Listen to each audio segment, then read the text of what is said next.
Talking, you're not talking tonight, are you? Yeah. Are you? Right. All night. Okay, well, good evening to commissioner, staff, consultants, and public. So welcome to the regular meeting of the Board of Commissioners of the Humboldt Bay Harbor Recreation and Conservation District. Call ourselves to order and like to start with the Pledge of Allegiance. Adam Wagshall, do you mind leading us? I would love to. Okay. Don't we need to do a roll call first? I pledge allegiance to the flag of the United States of America and to the republic for which it stands, one nation, under God, indivisible, with liberty and justice for all.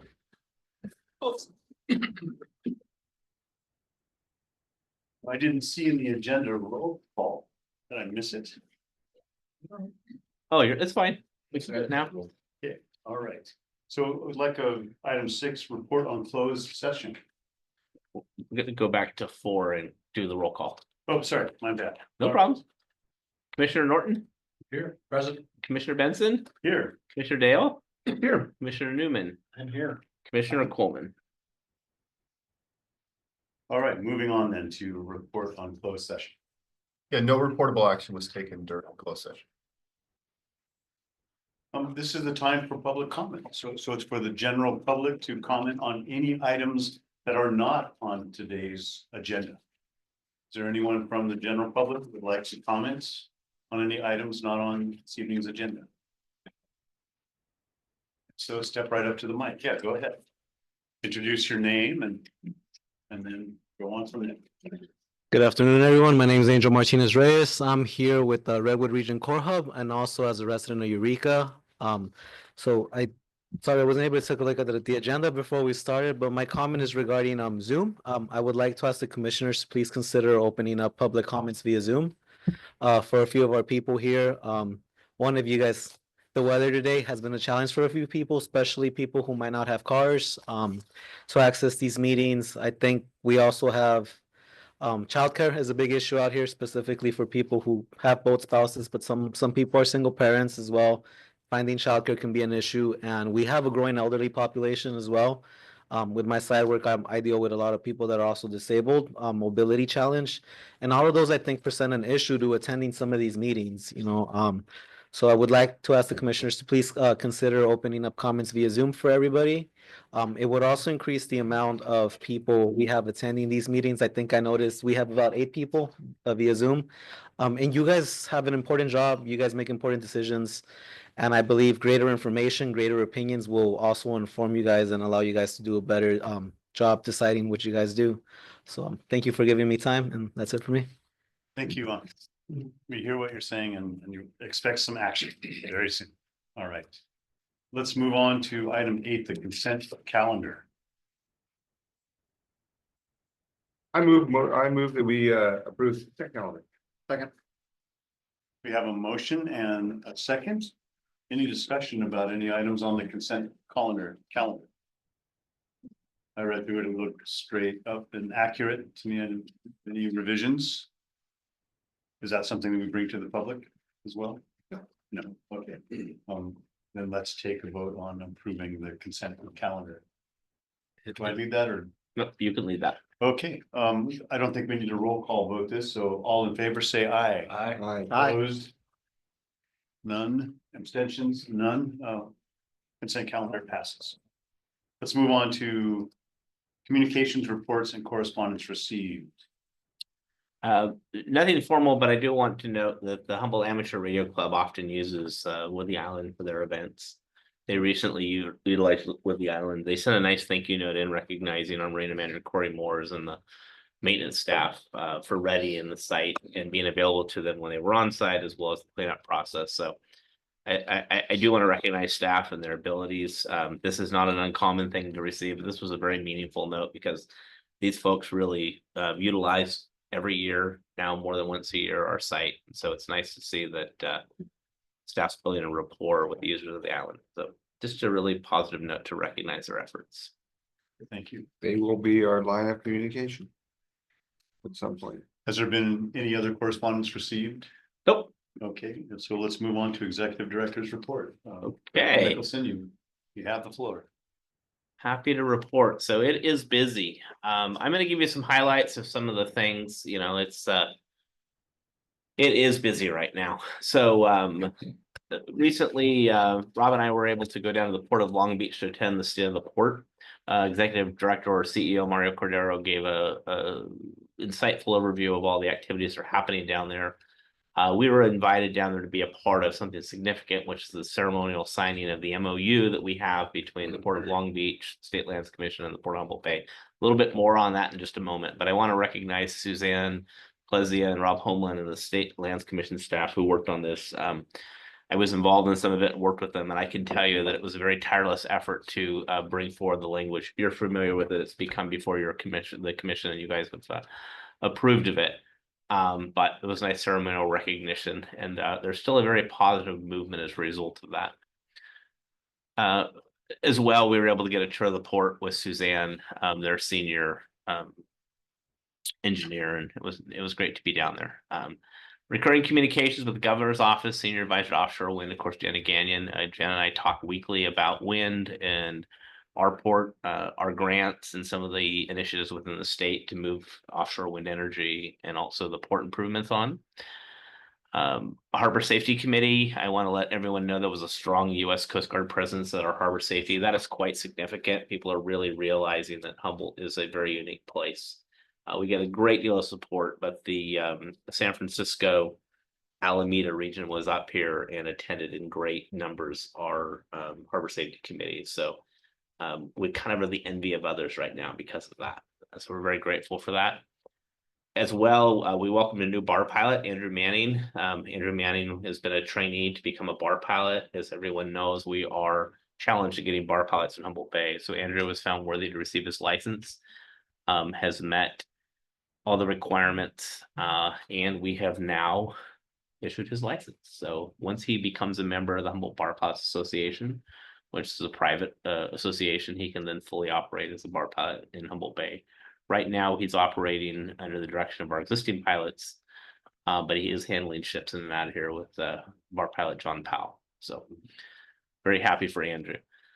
We recently issued a letter of commitment to the Humboldt Fishermen's Marketing Association. For those of you who don't know, Humboldt Fishermen's Marketing Association leased two spider hoists over at the C Street dock owned by the city of Eureka. They've worked very diligently to open up a wholesale market for the local catch. And they've hired a terminal manager who has had some experience. He used to work over at South Bend, or maybe it was called Wild Planet in those days, I don't remember. For the purchasing of local catch. They are applying for a headwaters grant. They needed some letters of support and commitment. So we issued a letter of commitment to support them with a $5,000 match if they're able to be successful in that grant. It is possible that they may be coming to the board for a greater sustaining request over time, but we're very, very happy that we were able to do that and felt very honored to be asked. We've communicated with Ashley Bellis, who prepared the grant application, and Harrison Ibach on it. And it was very well received. So happy that we were able to do that, and looking forward to hearing a positive outcome there. We've had a number of community engagement meetings I've been attending. Obviously, Rob will report more on this, but with the Core Hub, Town of Samoa, the Community Benefits Network I was at recently this week, and also a number of partner agency meetings. We've met with Caltrans, the Coastal Conservancy, Road Coast Energy Authority, Road Community Action Agency, Cal OES as a local level and as a state, through the Governor's Office of Emergency Services. We had our 2x2 meeting with the Humboldt County Supervisors, and also been meeting with their Office of Economic Development on a few different issues, to name a few. Just a few upcoming notes. The budget process begins in March, so we're going to be asking the Finance Advisory Committee to engage with staff and the district treasurer. So Mindy and I and Lindsay have begun our meetings, but we're going to be asking the committee, so just a heads up. And then there's another thing up here. It says staff report and consideration of public comment over Zoom. So I just wanted to have you put your thinking caps on and think about this. Staff will be bringing a item for consideration at the March meeting that the board would allow public comment over Zoom. So that's my report. And before we move on, I do have a photograph from our little event, and I'm happy to share with the board a memorial memorandum of understanding that was executed. That's what's in our hands there. So just a little recognition of your work and recognition of Suzanne and Rob's work. So All right. thanks Chris, you're very one of the much. tallest people on the picture. Well, Bonnie was next to me. I was getting tickled in my back, so you can see my funny little smile, but a lot of fun, so. In any event, here's the document in this nice complimentary frame, and we'll post that here in the office, at least for the next year or so. Great. Good, fantastic. That's the report. Director Mixon, I just want to clarify one thing about the Zoom request. Are we going to make that a new business item? That is correct. So we are able to make a motion and have public comment on, and That is the intent of staff, yeah. good, thank you. All right, moving to staff reports. Do we have any tonight? Just real quick, I'll be at Port of Long Beach next week for an offshore wind forum, and then the week after the third annual MMIP conference. Thank you. All right, moving to item B, district council reports. Nothing for me. Okay, district treasurer report. Nothing tonight. All right, and district engineer reports. Stuck in the snow in Willow Creek. Okay, well, this is the fastest meeting. Okay. Rob, I think you'll hopefully have something for us for the district planner report. Oh, sorry. It's a very brief, but. I'm here Thank to you, Vanessa. give a report. Vanessa Blodgett, District Planner. So just continuing to process permit applications and questions that come from the public about the district's permit process and what requires a permit, and then ongoing coordination with district staff. I did attend Spartina Working Group meeting this week. That was informative, and will be helping coordinate the Baywide CDP application renewal for Spartina eradication. And subtitle Mariculture, reviewing the annual reports that have been submitted, and we'll be getting those submitted to the Coastal Commission, and then supporting district staff as needed on other projects. Thanks. Thank you very much. Commissioner and committee reports. It's up to the commissioners. Anyone have something that you'd like to report? I can start tonight. Normally I have doom and gloom to report about local commercial fishing, but for the first time in a long time, we started crab season here commercially in Humboldt Bay on the, we actually started, we set our pots on the 12th of January and started fishing on the 15th. And I'm happy to report that for many of the local fishermen, it's been a very needed, very good crab season, mainly because the crab price is now at $7 a pound for everyone.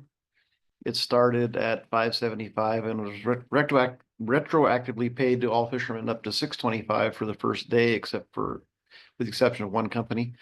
And we actually caught some crabs, so local fleet got a shot in the arm. So we feel good about that and hope the good times roll. And that's it for me. I'm tired. I have a report. Okay. I don't have much to report. We met last week, Tuesday. God, it's already Thursday. Yeah, we met this week with the our offshore wind subcommittee. Nothing really to report out of that, just a status update. Same thing that you're gonna hear tonight from Rob. I am gonna attend the offshore wind event at Long Beach this week. I think Stephen is gonna meet us down there. I shouldn't be speaking out for him, but I think Stephen's gonna meet us down there. Looking forward to that, looking forward to seeing the port and hearing what they got to say. Other than that, I'm glad to hear that my fishing compadre is speaking well of fishing. I always make fun of him because he complains about going fishing. There's no reason to ever complain about fishing, right, Adam? Anytime you like, I got a spot for you. Okay, all right, I will. Never turn your hobby into your job. Okay.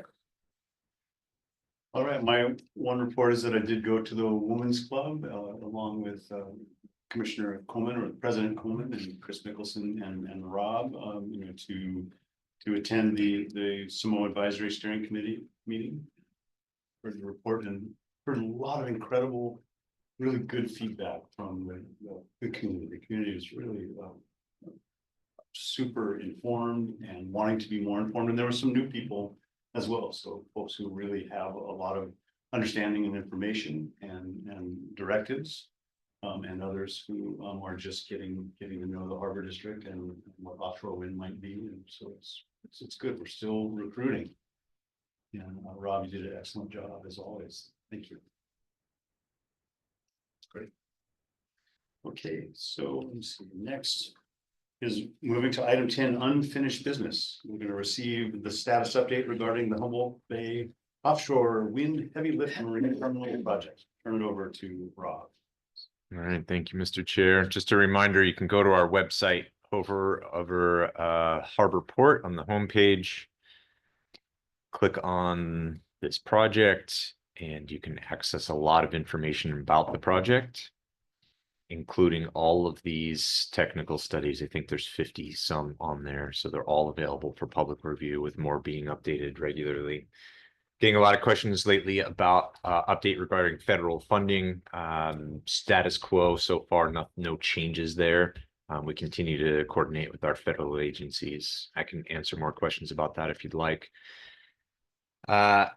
Advisory committees, just an update. All of what I'm about to show you is in the staff report in its entirety. So I'm not going to dwell on this, but just remember that we have a technical advisory committee, and the report, the staff report includes all of this information, including how the committee was formed and how often it meets and what its objectives are. Community engagements, community benefit program advisory committee, all of that information is in your staff report. Town of Samoa Advisory Steering Committee, Aquaculture Advisory, Fisherman Advisory, Humboldt Yacht Club, and some other committees that we're working on. So I'm happy to come back to that if you have any questions, but all of that's detailed in your staff report. This is also in the staff report, but I want to talk about this and kind of give a little bit of background here. So I've been giving monthly updates for well over a year now, but we're going to, well, I propose, unless you object, unless you direct otherwise, from this point forward, these monthly updates will include technical experts from the consulting team, most of whom will be virtual. And there's 3 objectives.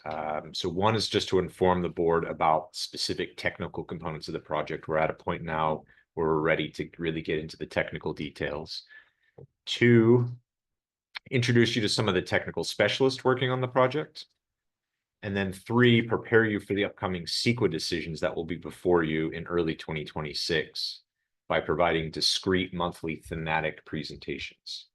So this is something I did when I was at the city of Eureka and was bringing a general plan update or general plan to the city council for a year, spent one meeting every month going into detail about what was happening with the general plan. So when it finally came before them as an EIR, there were no surprises. They were comfortable and confident, and there was a lot of opportunity for public engagement.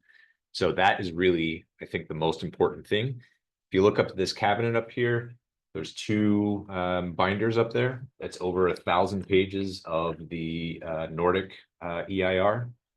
It's a lot to try to digest it all at once. So we are trying to prepare you for what's coming. Will be well over thousands of pages of technical documents. And so hopefully we can make this whole process easier for you. So we've got 11 themes lined out for the next 11 months.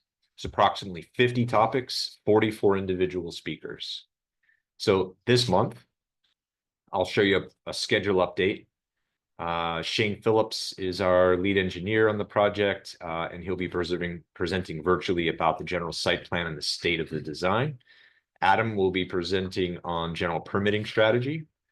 And then I can show you a scope and schedule for the Baywide Master Plan.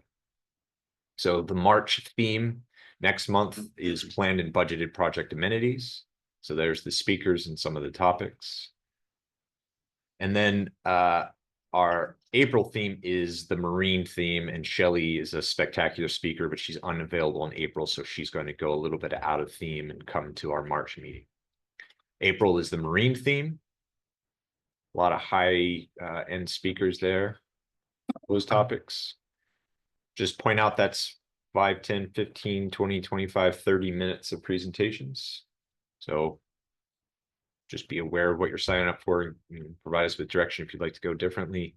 May is the upland theme, all the things that are happening on the grounds, shoreline, stormwater, tsunami, seismic, roads. June is financing and operations. July is energy, utilities, and sustainability. August, CEQA, NEPA and permits. September, Baywide Master Plan. October, impacts and mitigation. November is a progress update, and this could change. Any one of these months can change, but this is the current plan. And then beyond November, we're still figuring out what the themes would be, but targeting March to bring the CEQA DEIR before you.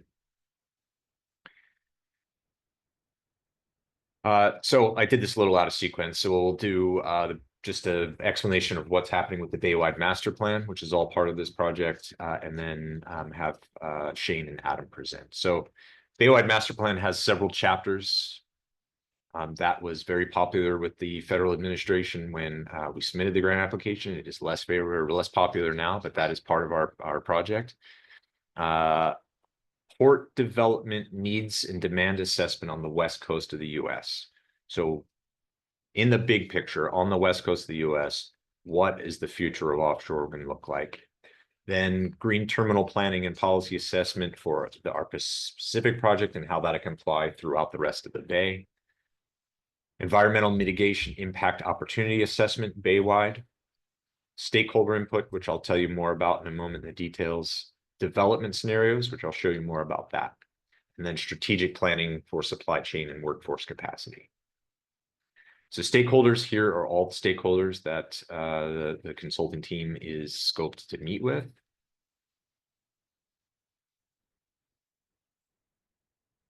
And then the scenarios, we've got a baseline scenario, which is really the status quo. Fishing, aquaculture, wood products. So that will be analyzed what the future looks like if there is no offshore wind and we continue with what we've got. Scenario 2 is a moderate level of offshore wind development. So that's the status quo. And we'd like to see fishing and aquaculture and wood products grow. Plus offshore wind staging and integration site, which is the project. Plus 1 to 3 O&M sites somewhere else within Humboldt Bay. Scenario 2 is an ambitious level of development. So it's that plus other manufacturing, maybe a moderate expansion of the Fields Landing shipyard, slow transition to shore power and green terminals at all wharves, moderate expansion of ship fueling options. And then scenario 3 is it's maximum level of development. What's the most amount of development that could happen in Humboldt Bay? And it's got green hydrogen on. Project schedule, here's the simple version. CEQA NEPA permits targeting Q1 of 2026 with the DEI coming to you in March.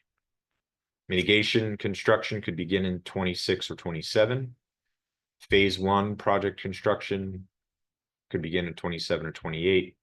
And operations 2030, 2031. So the schedule is the same as what we've been talking about, but a little bit slower on the permits. Now, I may regret this, but I'm going to show you something here. So this, and then construction of phase 2 and beyond, we don't even have a schedule identified. So this is the project schedule in detail. That's page 1. This is the next page. And if we zoom in on this and just look at one line, so for instance, perform the landside drilling and collect soil samples to provide information to the structural team so they know how to do the piers or the posts or the piles for the wharf. So if you look at that and we slide off to the right here, you can see that there is an actual schedule that all these lines each line up. But what I want to focus on here is this column, predecessors. So this is row 85, and before you can complete row 85, you have to complete row 84. And if you look at row 84, before you can complete that row, you have to complete row 81, 80, and 83. So you have to complete all of these. You can see each one of those has predecessors. And if we zoom back out, every one of these have things that have to happen before they can happen. It's all tied together. It is a complex system of deadlines and dependencies. This is page 3, I think. It goes on for 18 pages, this schedule. So this is really what, Adam and Shane and I spend a lot of our time doing, right? So One of the things on there is a rare plant survey. You have to do it when the plants are flowering. That's typically in April. But if sometimes they don't flower till May, changes the schedule. And if something's dependent on that, it bumps everything around. If it flowers early, then you can start early. So this changes on a daily basis. So I could give you this thing, but it would be stale tomorrow. So this is constantly changing, and it's a complex schedule to manage.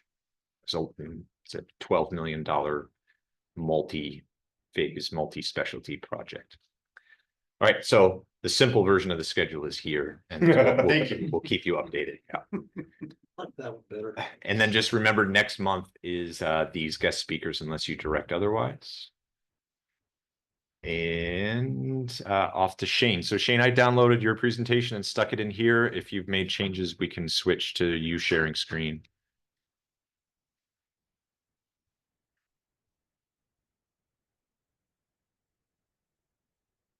That's amazing. That was cool. That was pretty deep.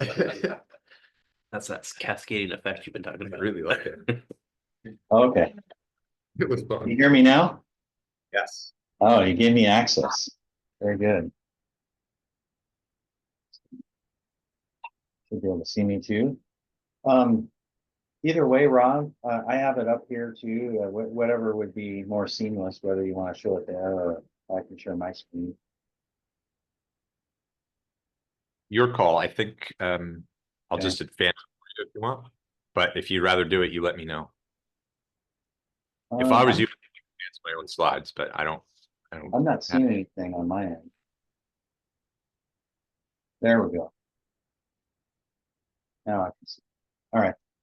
Thanks. Good evening, everyone. Yeah, Shane Phillips, Moffett Nickel. Go ahead and advance to the next one. So I'm the first consultant team speaker. You'll hear from Adam tonight as well. And as Rob outlined, you're going to hear from a lot of different specialists here in the coming months throughout the year.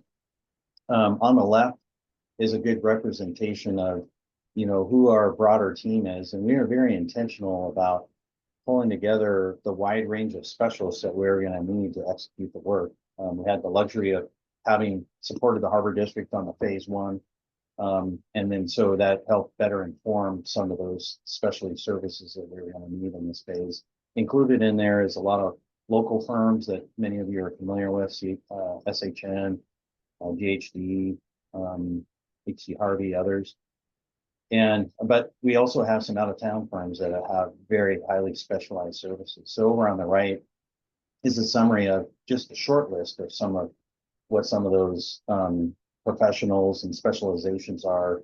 They're going to be, working on this. You're going to hear from a number of these folks in the coming months. Acoustic engineers, specialists in sound analysis and mitigation and attenuation strategies. Resiliency and green port planners, architects, naval architects, specialization and understanding of vessel movement and simulation work, which I'll talk about some of that here shortly. Next slide. So, talk a little bit about the current phase. On the left is some of the prior phase work. Many of you probably have seen this in the past. This is part of the notice of preparation graphic. I think Rob shared this before, and it's on, I think, on the district's website. But the last phase was started in 2022. It was completed at the second quarter of 2024, about this time of the year last year. But it was really, the purpose was a feasibility study to help, hone in on some of the details. What does this thing look like? To help support some of the grant applications for the PIDP and the NIFA grant.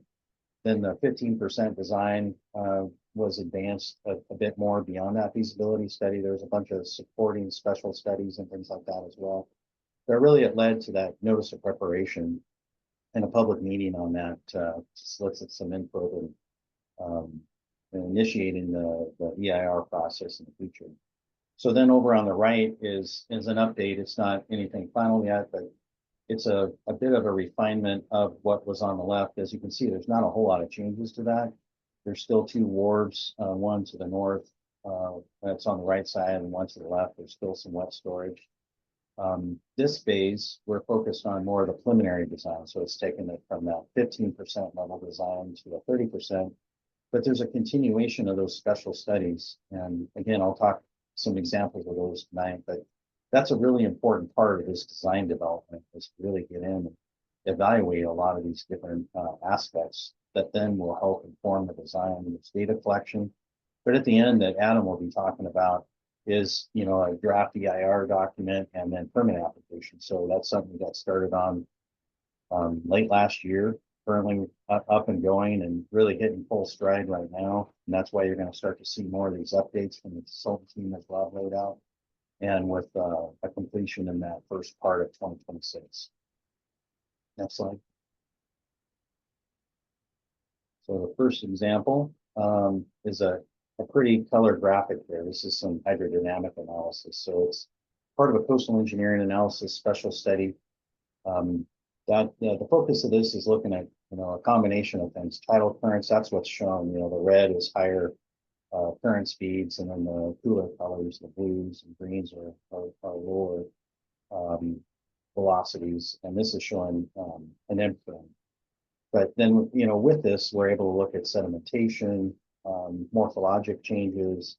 We're going to be looking at sea level rise, waves, tsunami. You know, these are all part of that coastal environment that we need to evaluate as part of the project. Not only looking at the existing, but also the proposed conditions.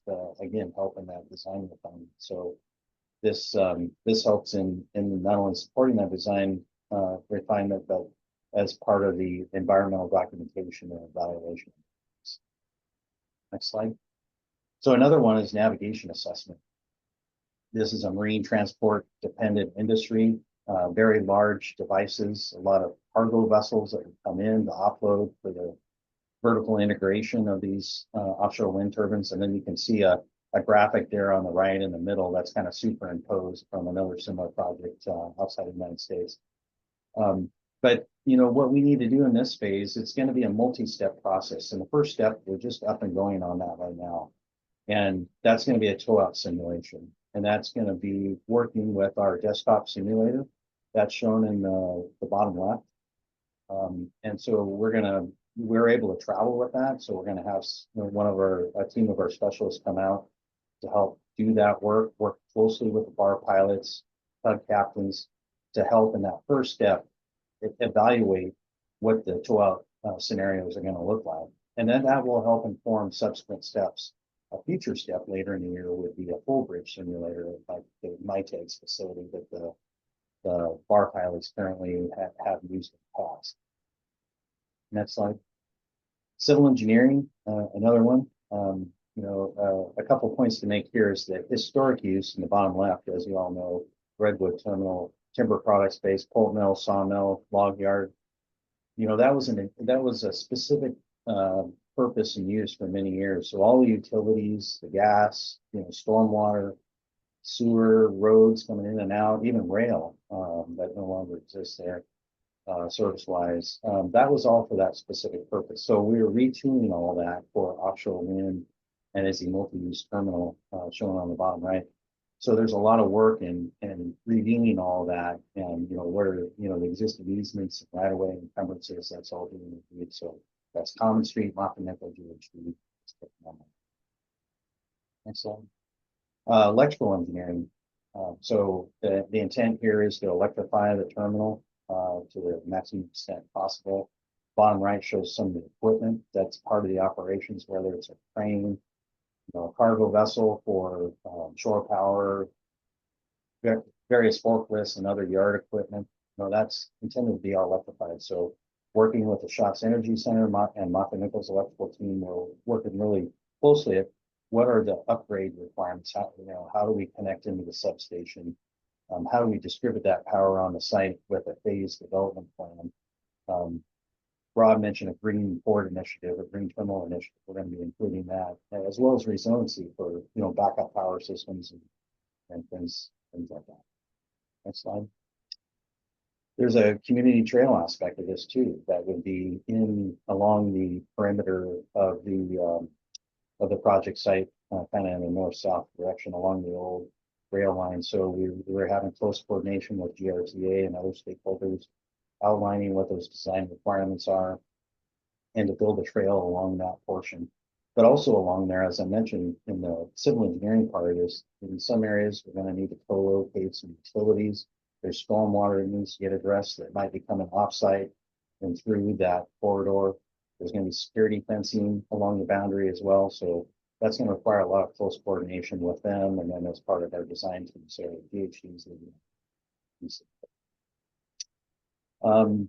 Geotechnical engineering, this is a combination of SHN, earth mechanics, and Moffitt nickel.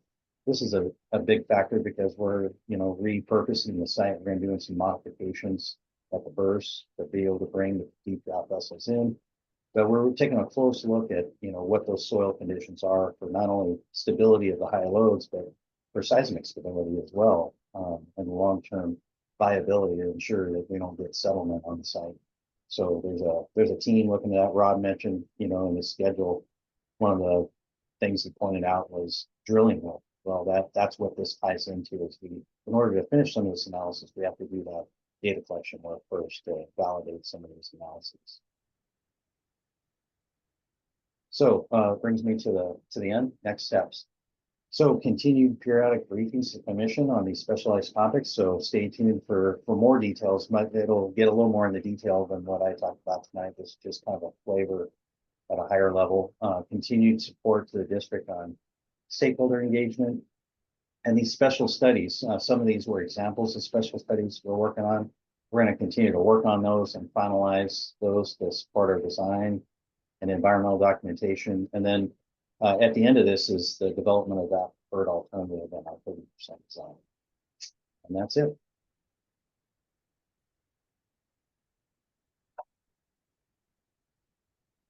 Thank you, Shane. If you can hang out in case the board has questions, we'll do Adam's presentation.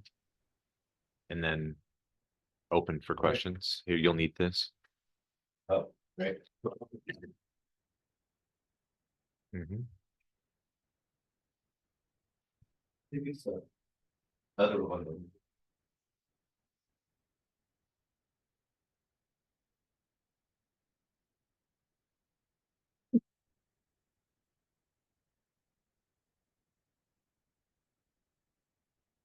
Good evening, Adam Weichsel with Moffitt and Nickel. I'm going to be providing an overview of the environmental and regulatory process for the project. You've already heard a lot about the terminal project itself and the need for permitting of the construction of the project, the wharfs, the upland side, the soil improvements, dredging, and so forth. I'm going to talk to some other elements of the project that also require permitting and environmental documentation in addition to this. One, which is not a minor thing, is demolition of the existing structures. Large wharf there at Terminal 1, Redwood Dock, other docks, other buildings on the site. Additionally, and these, what I'm about to talk about is all part of the project, it's all part of the funding, it's all part of what we're doing right now. So another aspect of this is relocation of existing tenants. This includes oyster and clam and seaweed culture operations, hagfish operating facility, commercial fishing storage. Commercial fishing equipment will be relocated to Woodley Island Marina here, where it used to be. As part of that relocation, there'll be substantial improvements on the island to accommodate that, including creation of new storage areas, paths to that storage area from the existing commercial fishing work dock, and substantial improvements to the work dock, including an extension of it to make it larger. This is just a conceptual design. We're involved right now with refining that design in close coordination with the commercial fishermen. Also, part of the project that we're permitting is placement of solar panels on the ash landfill to the south of the project there, and permitting and reopening of the Samoa Lagoon's dredge dewatering site.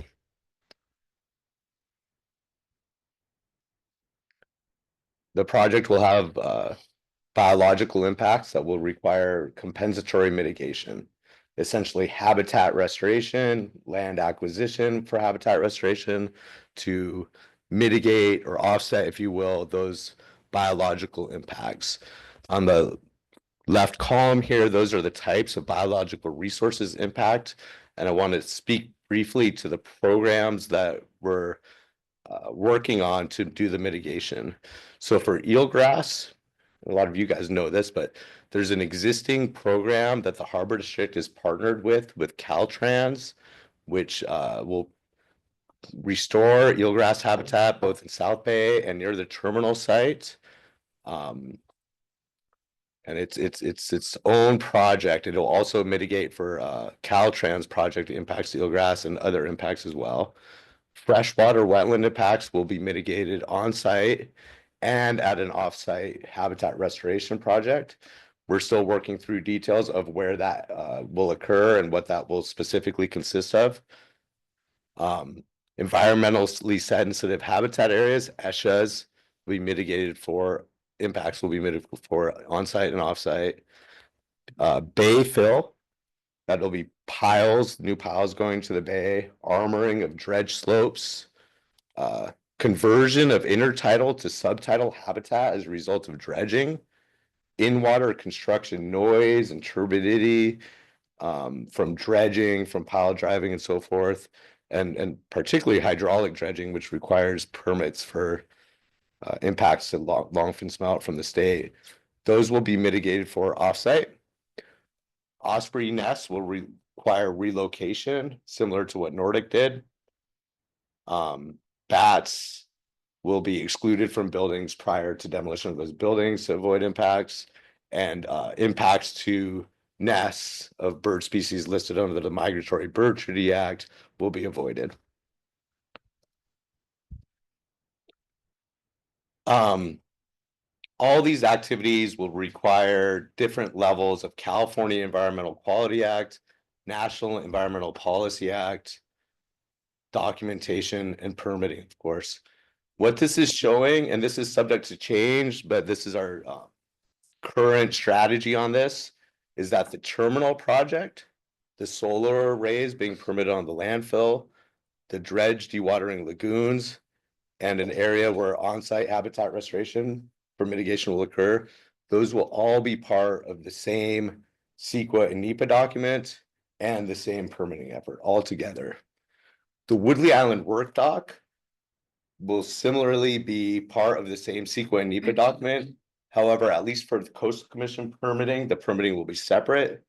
The reason for that is that there's an existing CDP, coastal development permit, that guides development on Woodley Island Marina from the Coastal Commission. So when you have new development on Woodley Island, you typically, and I think in this case, amending that existing CDP, not getting a new CDP. So that would be a separate permitting effort, at least from the Coastal Commission and potentially from the Army Corps and Water Board too.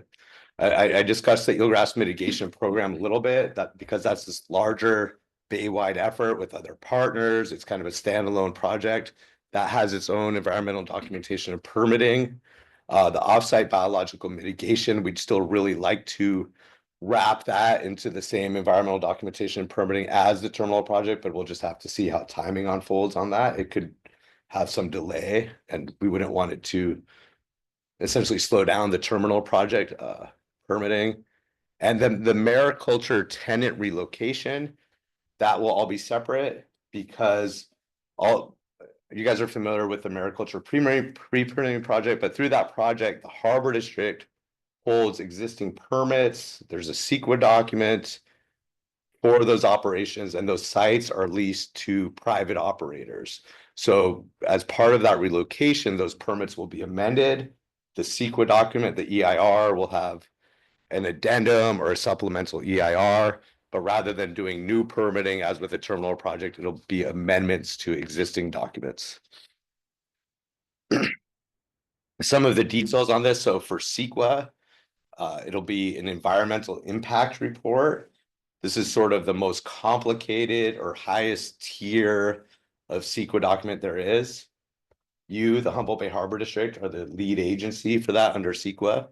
Similarly, for NEPA, an environmental impact statement, which is also the highest tier, most complex, most public involvement type of document there is. MARAD is the lead agency for that, which is a great partner. Just some of the key permits for this, under the Clean Water Act, there's approvals required from the Army Corps and Water Board. I mentioned a little bit, needs to be an incidental take permit from the California Department of Fish and Wildlife at a minimum for longfin smelt, but potentially for coho salmon. There has to be consultation with the state historic preservation officer to satisfy Section 106 of the National Historic Preservation Act. The county and coastal commission have agreed to a consolidated coastal development permit that satisfies the Coastal Act. So that's really favorable. That's something that the Harbor District requested. There'll be a permit from the Harbor District, consultations with U.S. Fish and Wildlife Service and National Marine Fisheries Service. And then for impacts to marine mammals, there'll be a incidental harassment authorization obtained from the National Marine Fisheries Service. Shane talked about this a little, and I'm not going to read through it all, but just know that there's a ton of special studies that are being done now that are required to support CEQA and NEPA documentation and permitting. You don't just write the CEQA document. There's extensive cultural, biological, physical modeling, various types of analysis that are ongoing. And there's experts to satisfy all those special studies, all those different disciplines. We've really got a great team. ICF is national expert in CEQA and NEPA documentation and permitting, really leading that effort. Great local firms, GHD, helping with a lot of engineering aspects, but also helping with biological mitigation. And they've done a lot of habitat restoration around the bay, very knowledgeable about that. SHN, of course, HT Harvey, both have a big local presence. And then Jamie Roscoe is just a really well-respected cultural resource expert here. And then firms from outside of the area where they have more expertise than we'd have locally, and particularly HMMH is notable. The project will have a lot of noise impacts to adjacent communities, and they're experts at assessing noise impacts and finding solutions for minimizing, avoiding, and mitigating those noise impacts. And we're happy to answer any questions you all have.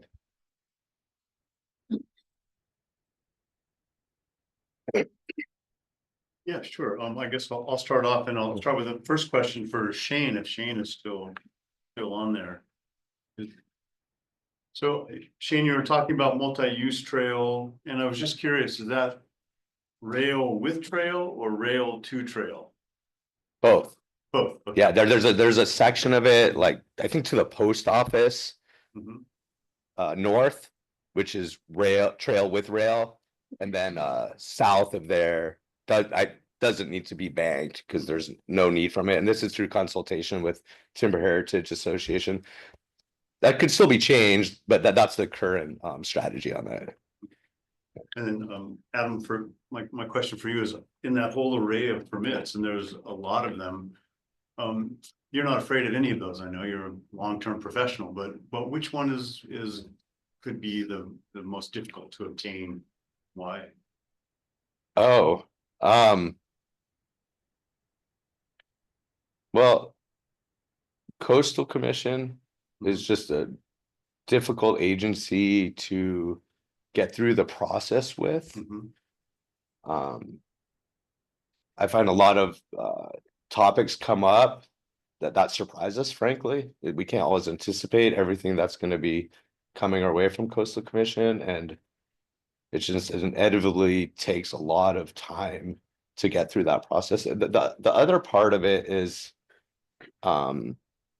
well, California Department of Fish and Wildlife, which is kind of interesting. They don't have a lot of regulatory jurisdiction over the project. They're a trustee agency, so they comment on the CEQA document. They don't have much regulatory teeth, if you will, on the upland portion of the project.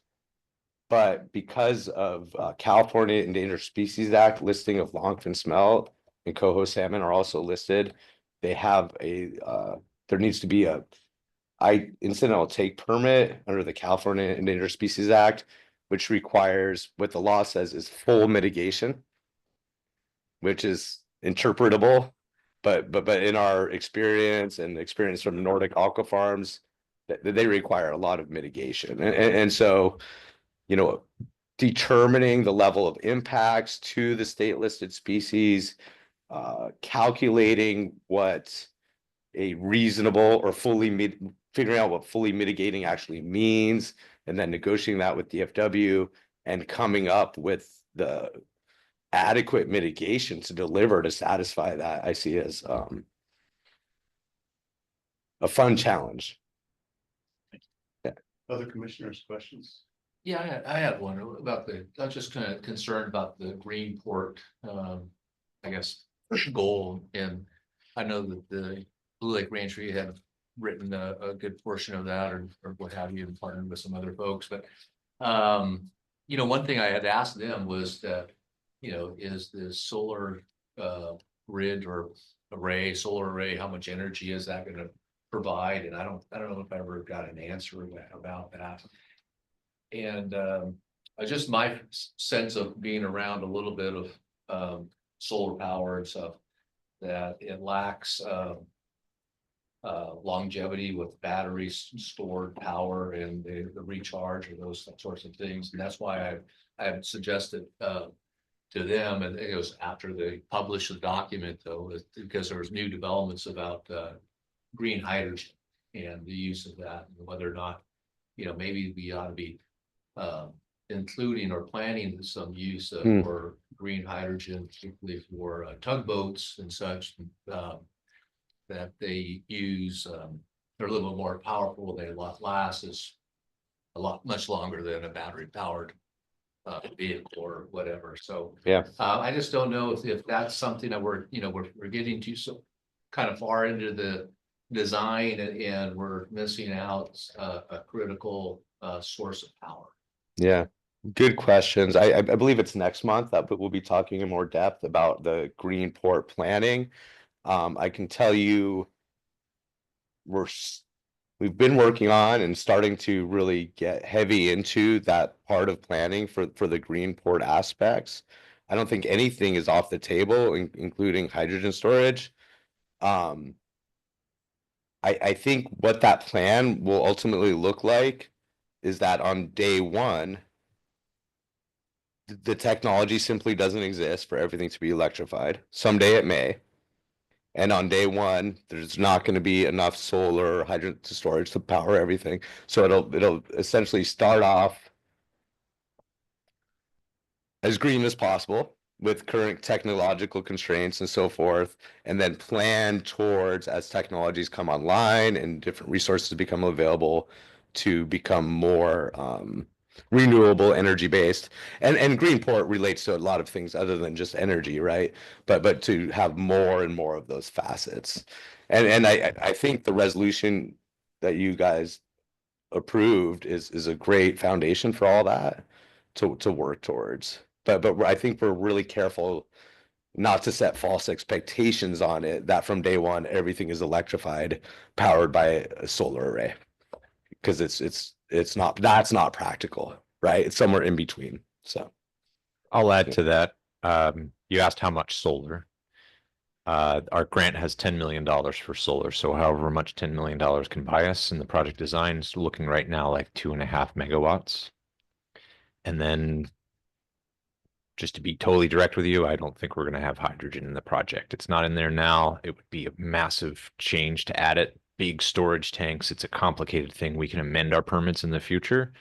I don't think we're going to have demand for hydrogen.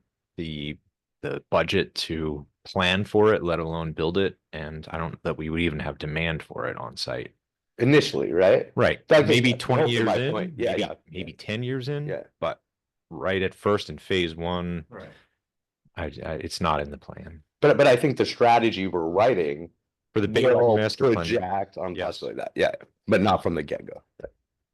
Yeah, Shane here. I would just add to what Adam and Rob mentioned is, you know, as part of our port terminal planning group, we have individuals that, you know, not only are engineers that are specialists in the designing of the operations, but we also have staff that formerly work for equipment manufacturers. And so, with the combination of those specialists and working with the Shot Center and others is to develop a green terminal plan that allows it to be adaptable to various technologies as they come in the marketplace in the future. And there may be other technologies that come online in the next 10 to 15 years that, we're not even aware of right now.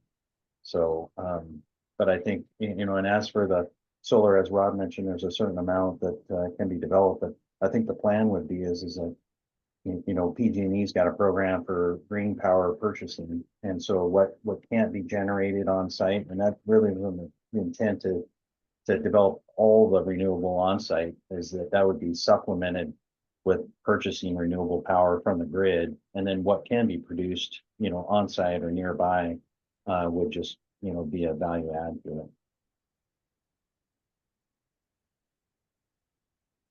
All right, so I really want to appreciate Shane and Adam, and I really like the whole monthly schedule of hearing from our many consultants. And Rob, you've been a wonderful mouthpiece for this whole project for a long time, but it's really nice to hear from other folks as well. And while this is just an informational item and we're not making any decisions tonight about anything, I'd still like to offer up an opportunity for public comment on this. We won't be able to directly answer your questions per se, but if you have comment on the report, you're welcome to take your 3 minutes. Van Herp, Humboldt Bay Oyster Company. Could you elaborate on the consolidated coastal and county permit? Is that something that? Typically in public comment, it's not really a question answer period, but this is the informational item. I'll place it as rhetorical. Thanks. Okay.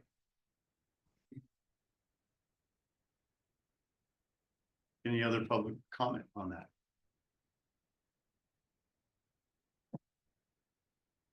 Okay, all right.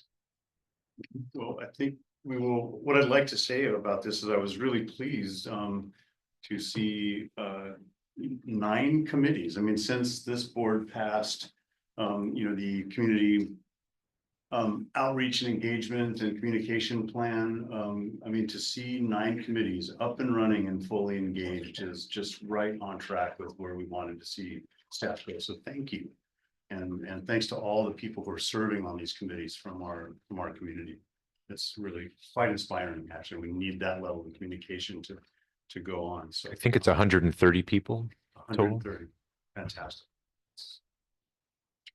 Okay. I think that will finish item 10 for unfinished business. Thank you for the reports.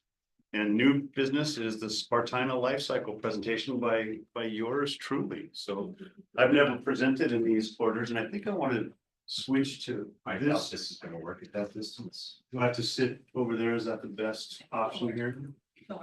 Which one of these should I open?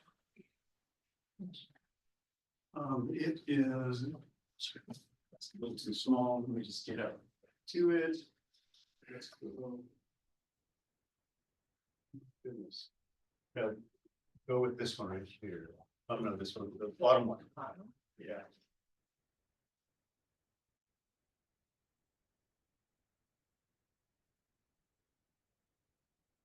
Good.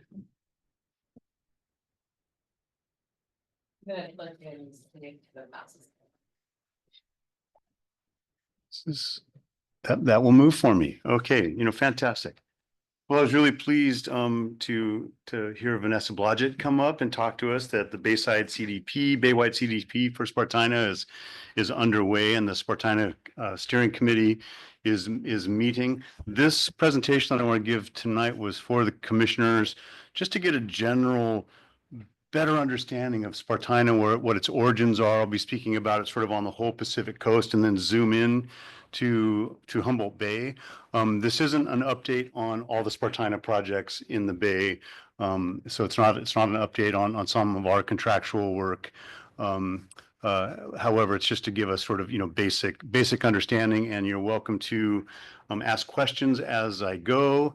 And I want to give, credit to Joel Gerwine and Andrea Picard for their work, and many of these slides are theirs, and we've shared them over the years.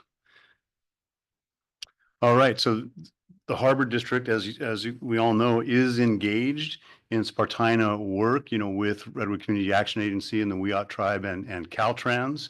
And so we have a lot at stake here in understanding it. And so what is it? Spartina is a bunch grass, right? And there's 15 to 17 species. The one that we're speaking about in Humboldt Bay is dense flowered cordgrass, or Spartina densifolia. And basically, of these species, about 4 taxa are native to North and South America, and the remainder are European. And I won't get too geeky into the genetics of Spartina, but if you look at this, it's talking a lot about the chromosome pairs, but mostly the important takeaway for this is the 2 native species are the Meridema, that's orange, and the Foliosa, that's green. And so you can see that Spartina is able to hybridize. And the good news about Spartina densiflora, which is that sort of red-orange box, is that it hybridizes with Foliosa and Meridema, but they are sterile hybrids. So they're not able to reproduce in terms, they can reproduce vegetatively, but not by seed. So if they fall apart and get into the tide, they can be deposited somewhere and take root. But alterniflora? yes, With all of these are vegetative. If you follow the lines, you can see alterniflora will go, it hybridizes with Foliosa. All right, and so this map is looking at the world from the Arctic, and you can see the green lines where Spartina, where its range is, its native range, and generally, again, Europe and the Americas. And then you can see in orange where it's invasive, and purple where it's hybridized. And what's interesting to see, looking at the United States, a lot of people don't think of Spartina as a prairie grass. We think of it as a coastal plant, as a wetland plant. And it is a wetland plant in the prairies, and especially in alkali sinks. But we have quite a bit of it across the midsection of the United States. But it's not the species that's here. So I'm talking just about the genus in general. So specifically, where's the Spartina densiflora that's now in Humboldt Bay? Where did it come from? It came from South America. It came from Rio Grande do Sul, from Brazil, and it came from Argentina and Chile, from Patagonia, the tip. And generally it came from ships, lumber ships, that were delivering lumber there.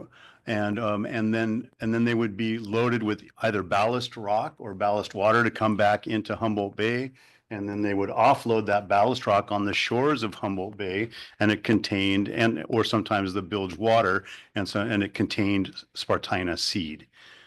And so that's how it was introduced. And so here's looking at the Pacific coast of the infestations of invasive species of Spartina.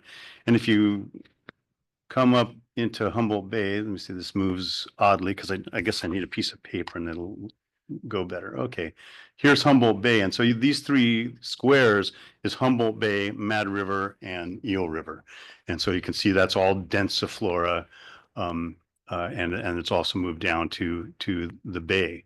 Interestingly, this is not densiflora, this is alterniflora, but it really got its West Coast invasion through a turnover of oyster trains in Willapa Bay.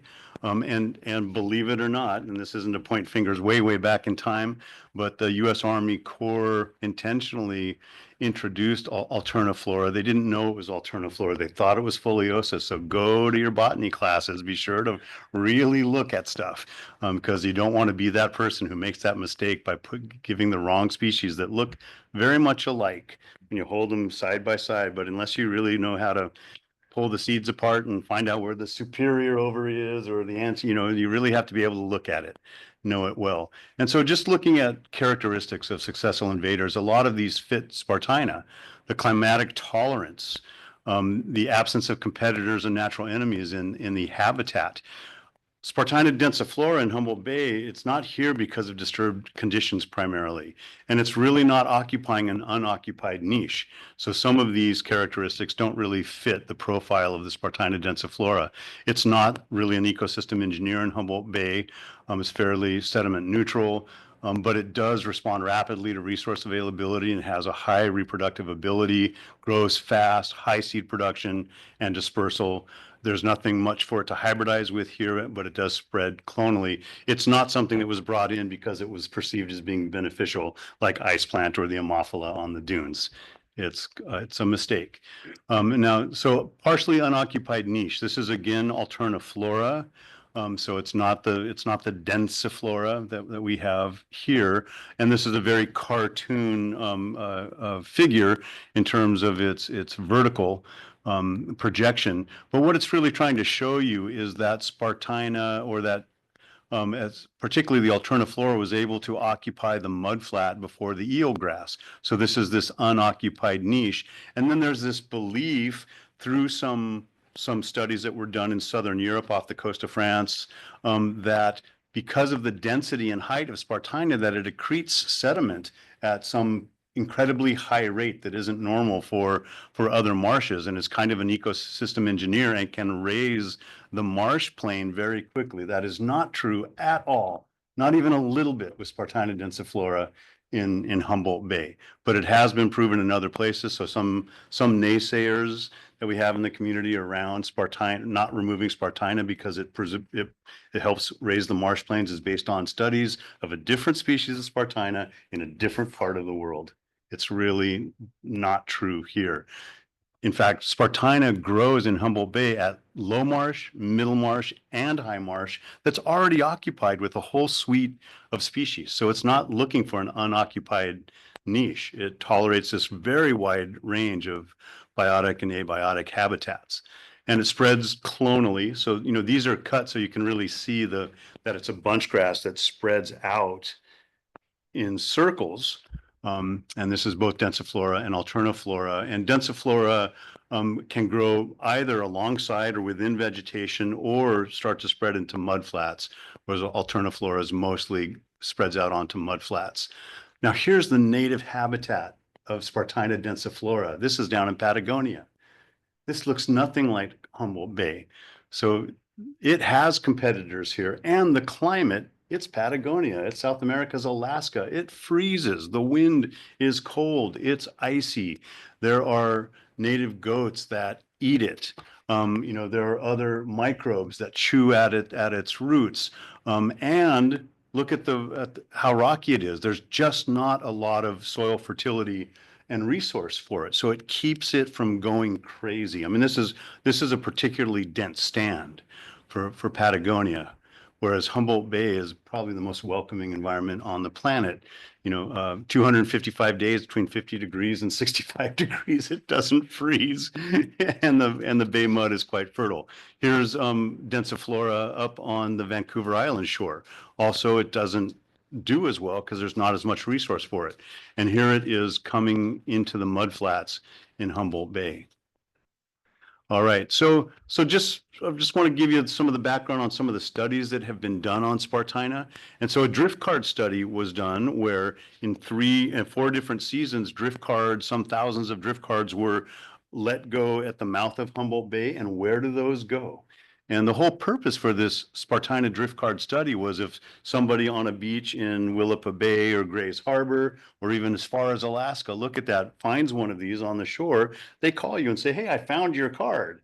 And they get a thank you very much. And we find out where these cards drift, which is telling us that the potential for Spartina seed, the inoculum from Humboldt Bay, can move to all of these places. We're the origin place. We are the center of the inoculum, meaning the seeds. And so if it spreads on the Pacific coast, that's on us, right? So I'm just trying to give you importance here. Seed production.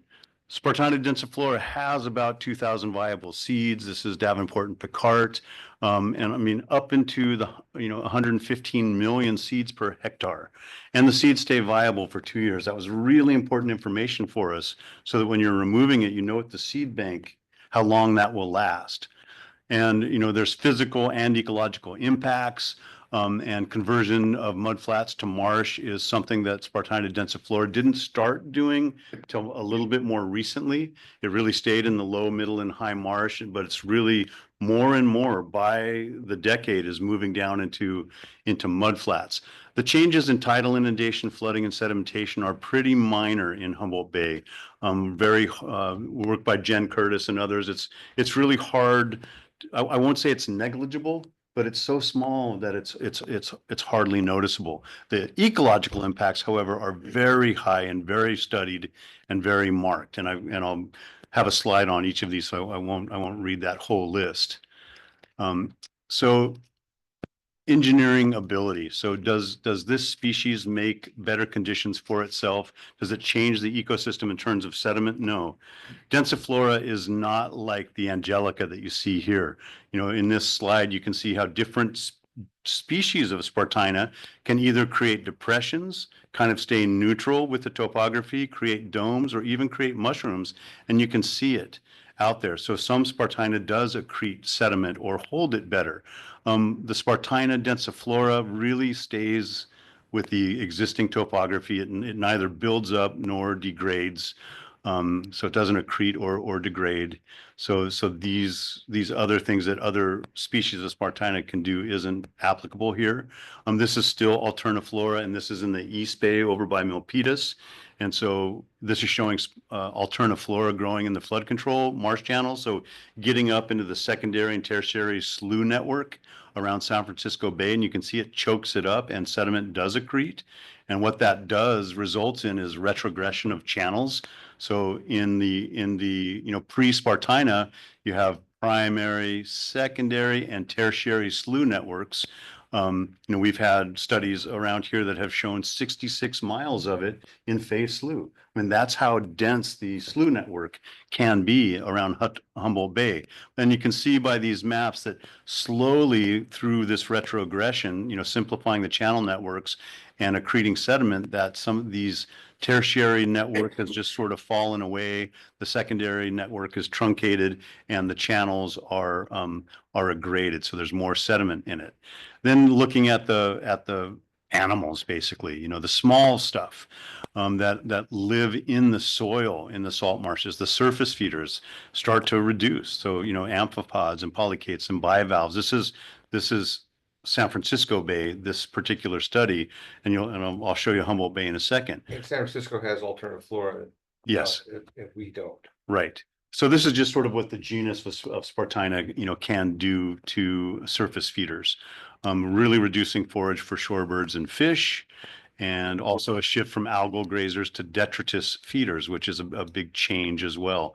Let's get into Humboldt Bay. So what's happening in Humboldt Bay? So graduate students at Cal Poly Humboldt, Mitchell 2012 et al. Really looked at the invertebrate communities in comparing Spartina invaded marsh and Spartina free marsh, or marsh where Spartina was removed. And they use both the sweep method with basically a net, and then this vacuum method that you're seeing right here. And basically this was the results. They created big pie charts that compared invaded marsh from restored marsh. This is the vacuum samples, and I'll just make it real easy for you. Basically what you see in the invaded marsh, the dominant species there were species with shells, right? And in restored marshes, the dominant species are amphipods and hemithera, basically animals with soft bodies that shorebirds like to eat, whereas the shelled stuff is harder to eat. If you've got spread feet and you've got a long bill, this isn't very tasty or easy to digest. This is what you want, right? All right. And so this is what it looks like up close in the Spartina marsh. And interestingly, a lot more spiders in the Spartina marsh. And if there is such thing as old growth Spartina, but the biggest Spartina I've seen is up to my nose, right? So 5 feet, it can get quite big. And if you have tidal swings, that generally, maybe mean higher water is maybe gets up to 3 feet. Up onto the height of the Spartina, there's space for spider webs. That pickleweed only grows about 6 inches, And then middle marsh gets you up to about 16 inches, and high marsh with coastal tufted hairgrass, maybe 2 feet. But all those can be covered with water especially at a king tide. But now with Spartina, there's a lot more spiders out there, and without Spartina, there's a lot of this and this, right? Okay, so here's something interesting that I find about Spartina. If you don't know about Spartina and you look at these two pictures, which is the restored marsh? What would a layperson think? Up or down? Someone take a guess. Yeah, see, the top one, the down one, which is the restored marsh? It's the bottom is the restored marsh. This one covered with Spartina, it does not have the biodiversity, but to a layperson, that looks, oh, it's full of green plants. It must be healthy, but in fact, it's not sequestering blue carbon. It doesn't have the benthic infauna. The soils are not healthy. And there's overstory of marsh species. And then this, what looks like mudflat with algae on it, is actually sequestering carbon at 2 orders of magnitude greater than the Arcata Community Forest. Something amazing to take note of, right? All right, and then look, the birds in Spartina densiflora. This is Humboldt Bay specific again. So here's native marsh and Spartina marsh. And so the native marsh has a lot of land birds, but especially compared to Spartina dominated marsh, more shorebirds, because the forage is better. But interesting, look at the waterfowl, the green. There's actually more waterfowl in Spartina marsh. Why is that? Why do the geese and ducks basically like the Spartina nesting material? Spartina is cordgrass. I was going to bring a sample in. You have to be really strong to break it. You can make cordage out of it, right? And so much less in the native marsh that has much less cover. There's also wind protection as well for waterfowl. So here's mudflat in the Eureka Slough unit, right as you're crossing the Eureka Bridge, and you can see the salt pans, and you can see the algae starting to grow. And this is really where carbon sequestration happens, is that relationship between the algal mat.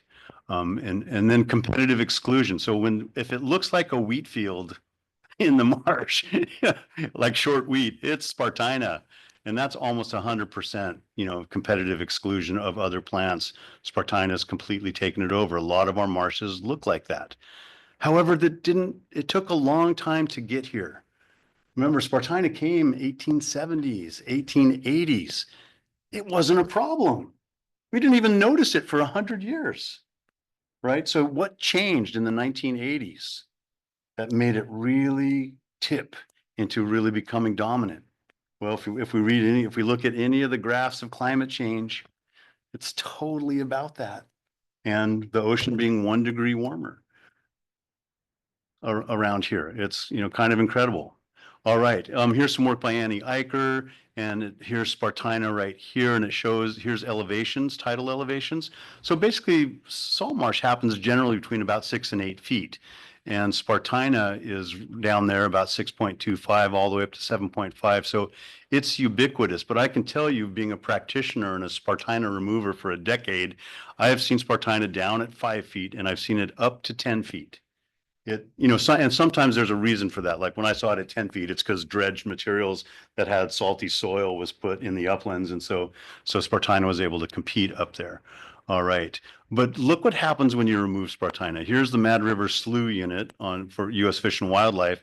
And here's the total plants of Humboldt Bay owl's clover. So a rare plant along Mad River Slough. And so you can see it right here. There's about just under 3,000. And this is when this was dominated by Spartina. The Spartina was removed, and you go out to 2011, and now there's just under 100,000. So removing Spartina makes a huge difference in biodiversity, sequestered carbon. I could go on and on with the list of the benefits of it. Here's the rare plant response to the Spartina going away with bird's beak and owl's clover. Oh my goodness. That used to be Spartina. That's Mad River Slough unit. So that's close by. Yeah. Just if you go up the bridge. Okay, and then here's another grad student at Cal Poly, Luc Lagarde, this is 2012, who is looking at net primary productivity. And I won't get into all the details about what that means, but if you look at grams of carbon per square meter per year on one axis, and you see native salt marsh is blue and Spartina dominated marsh. So what's interesting here is obviously the overall net primary productivity is higher in Spartina dominated, in native marsh, and especially below ground. So what's in the soil, the biodiversity in the soil and the carbon and the productivity underground is way greater. But then look at here, the above ground part, Spartina is actually greater net primary productivity because it's taller. There's just more above ground biomass. Doesn't make it more diverse necessarily, but just being scientific here. And so the U.S. Fish and Wildlife Service, got a $1 million grant, and they did a lot of Spartina removal and tests, and they mapped the infestation. They looked at the impacts on native communities, the life history, but really what I want to focus on is the mapping of the infestation and the efficacy of the treatment methods. How are we going to remove it? We know it's here. How are we going to get rid of it? And what is the biotic community? How does the marsh respond when Spartina goes away? I've already given you a crystal ball on that. So, here's the historic marsh that we all know was 27,000 acre Humboldt Bay, reduced to 18,000. So a third of it, almost 9,000 acres taken away. And this is the tidal marsh left is purple, and the amount of that tidal marsh that's left that has Spartina on it is orange. So basically all of it, right? I mean, it's pretty much everywhere. The mapping, this is the Jacoby Creek unit. So when you come down 101, just leaving Arcata, here's the last bit of Arcata Marsh here. Jacoby Creek comes out here, and it just shows you kind of the density of Spartina. The darker the color, the higher the density. This is like 75 to 100%. And as it goes back to lighter yellow, it gets down to 1 to 10%. And so it gives you an idea of the density of Spartina. And that really has a cost difference in what it costs to remove dense versus moderate versus, sparse Spartina. This is the seed study, just counting the seeds.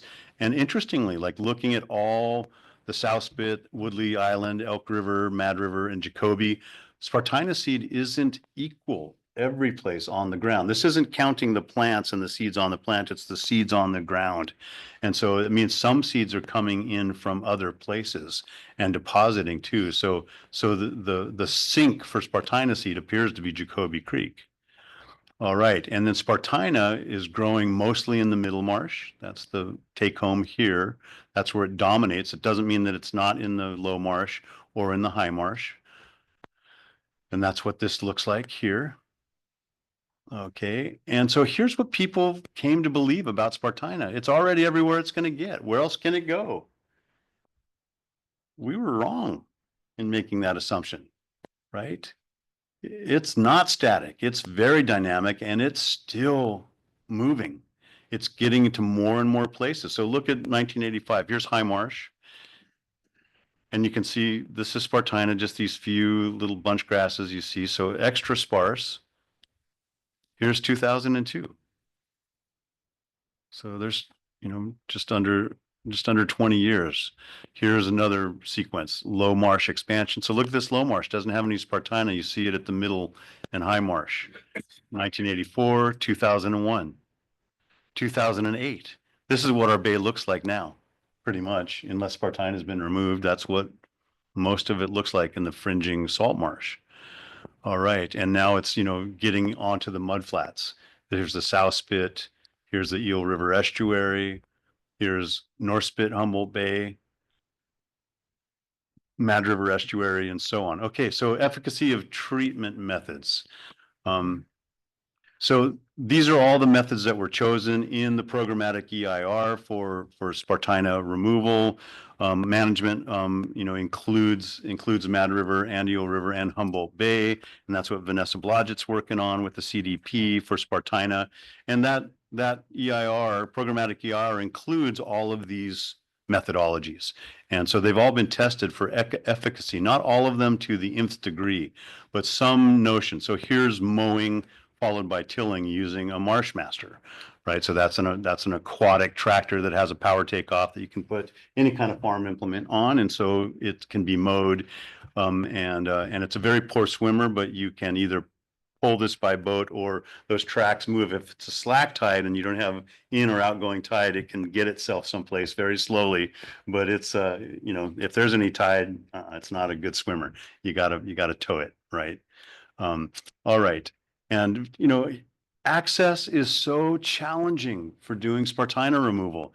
I mean, this is what the workers at RCA, what we had to build, just to get out sometimes and take planks with you and be ready to sink, right? And then these are all floating pieces that you can just put together like a puzzle to, at low tide to, and then it floats up with the high tide to get out to islands. Here's the Marshmaster now doing tilling, and look at the roughening up, and the tilling takes it out at the root level, but it's not breaking up into small bits. So some of it dies and some of it doesn't. And when you go later, once it resprouts and you try to get the tri-bladed weed eater on it, now it's not stuck to the ground in its roots and you can just make it fly. So like there's a really great thing about this and there's a bad thing about it because it's hard to do the manual treatment after doing the mechanical. They don't line up well. Here's the Marshmaster that was borrowed from Northeast California from Tule Lake by U.S. Fish and Wildlife. I was licensed to drive it and Stephen Allen. And so they let us use it. So we were borrowing this from U.S. Fish and Wildlife. And check this out. They told us 5-foot distance from geese nests. We didn't feel good about this, but they have a very different opinion of geese than they do black brants and some others. So it depends on the type of goose, but hunters don't like that. And so this Marshmaster was out on the island. We leave it overnight. We put big corkscrews on 4 sides with ropes. And so this thing can float up in the tide and float back. So we don't have to mobilize it every day. And hunters went out there. Well, sorry, I shouldn't say. I don't know who went out there. Someone went out there, but someone who you can't walk, someone with a boat, someone who probably didn't like seeing this.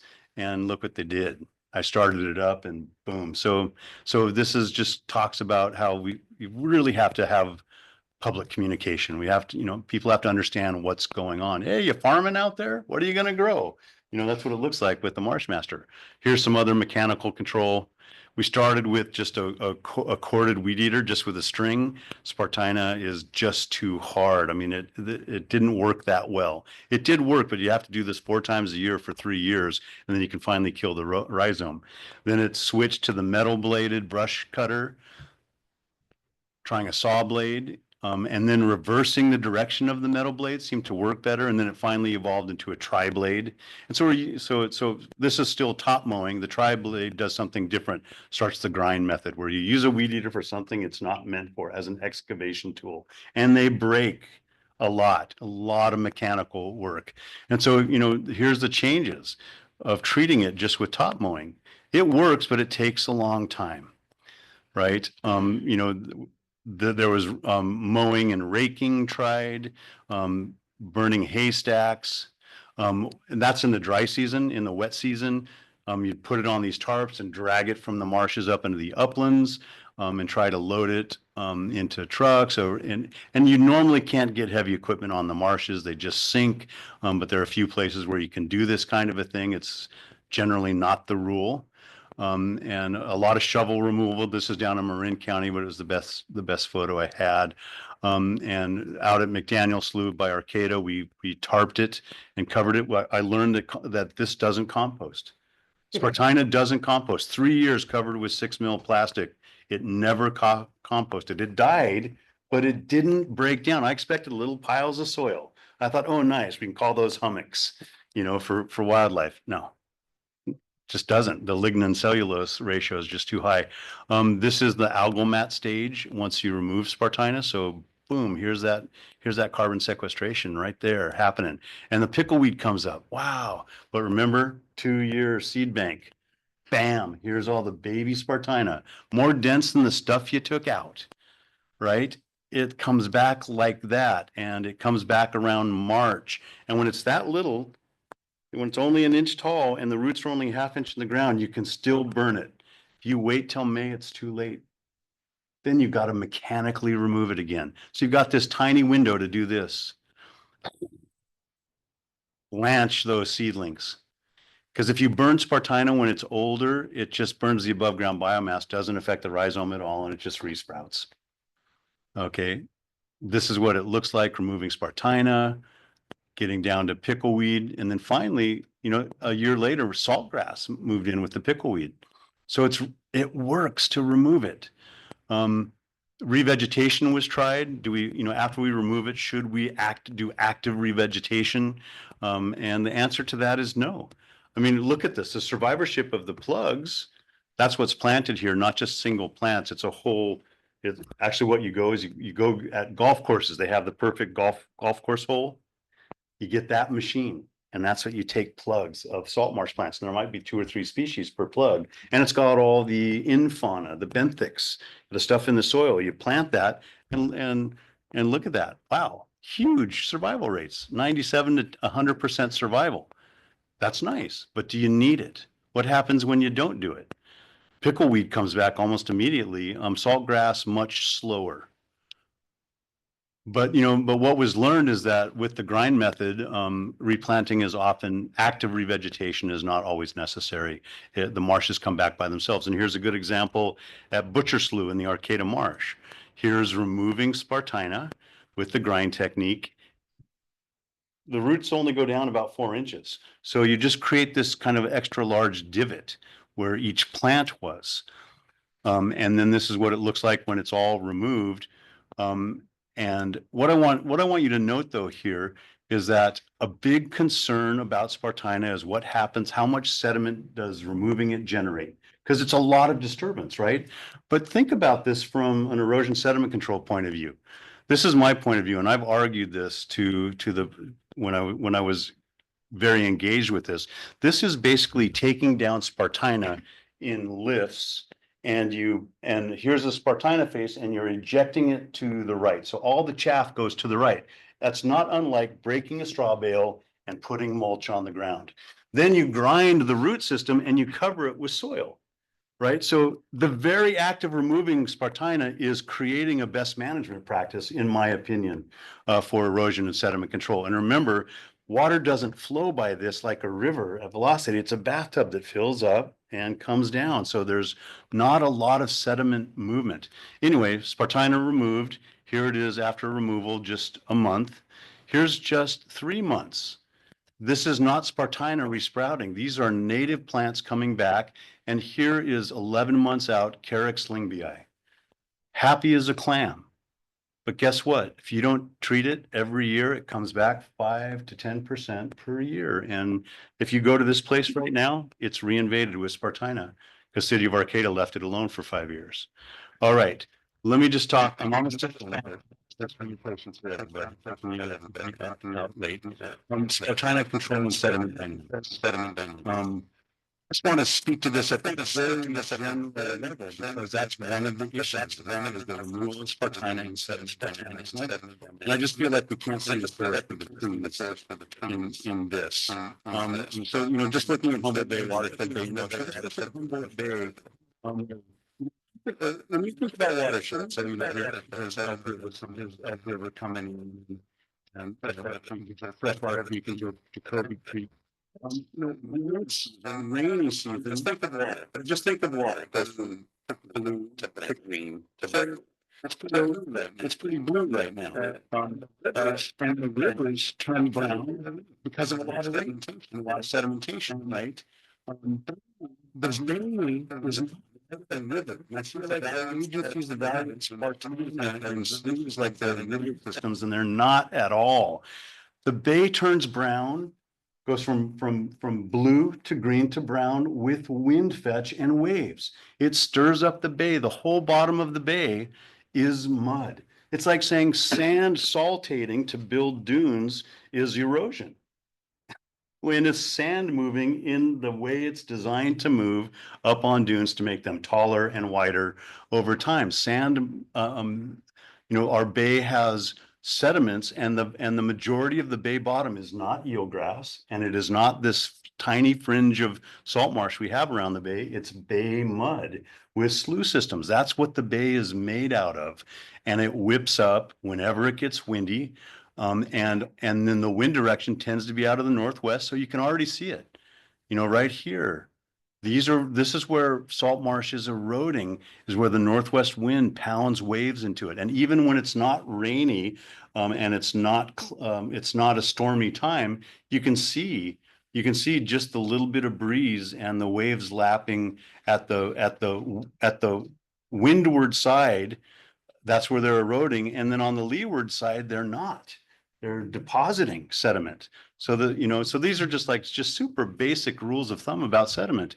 And then there's this belief that we need to leave the Spartina leave a buffer of Spartina along the sloughs, because somehow that's going to allow biofiltration of the sediments, or those root systems are going to hold the marsh plain together. It's not how it works. This isn't a river that starts at a parabolic thalweg and has an insert floodplain and then a flood bench and then a flood terrace and has this sort of step channel. That's not how mud flats work. And what they do is they are near vertical, and then they undercut, just like you see in the cartoon here, and then they cleave off. It undercuts below the root systems, which are very shallow in salt marsh plants, and it falls off in block failure. And this has nothing to do. The plants do not stabilize the sloughs at all. They have almost zero impact, yet we're bending over backwards to leave these buffers along the sloughs. And basically we're leaving the next source of inoculum. We're leaving the seed bank to undo all the good work that we're doing. Sorry, that's my little rant for the night. But it's something that used to be understood when we first started with this with the agencies, and we get different agency staff and it's a whole different thing. So Vanessa, there you go. It's a different conversation today, but you're getting the old school version right here. And then, look, this is our bay. Spartina is at the edge. So even thinking ecologically, the ratio of interior, which is all mud, to edge, when I say we can't see the forest through the trees, this is the bay, my friends. This is the bay. And we're worried about adding sediment a lot, at least in the time that I was, part of the Spartina steering committee, and we were monitoring this at Tuluwat, the amount of extra sediment coming out of the slough network leaving the island was negligible to what was the existing conditions in the bay, in the larger bay channels. It wasn't even detectable as being more. The only time you even get erosion in the standard way is at a super low tide where we get a really heavy rain. And it doesn't happen very often. And it's surprising how little erosion there is at that time. It's always shocked me. There's a lot more living biomass and algal mat that holds the soil particles together. Raindrop splash doesn't just eject it into erosion in the same way. So here's my last pit. Is Spartina eradication possible? Right, about 350 acres, and these numbers can be different depending what document you read, but around 350 acres, of around close to 1,200 acres treated over the last 15 years, roughly $2.5 to $3 million spent, 10 to 30 workers per year on crews, retreatments needed every year for at least 3 years, but really in perpetuity until the Spartina inoculum is gone from the bay. But it's not an all or nothing deal. And every additional 50 acres, so when this 350 goes to 400 and that 400 goes to 450 acres, you have to go back and retreat what you did. So it's not like, oh, we've treated that, now we just get to move forward. You have to go back and do everything that we did over and then add another 50 acres, then the next year. And so we're now needing 5 or 10 extra workers per year because it's more acreage. And you can only go out there about 55 days a year. Think of it. Like, when is low tide window? Right in the middle of the day, where you can spend 6 hours on site on an average workday. So you need the tide to be just right.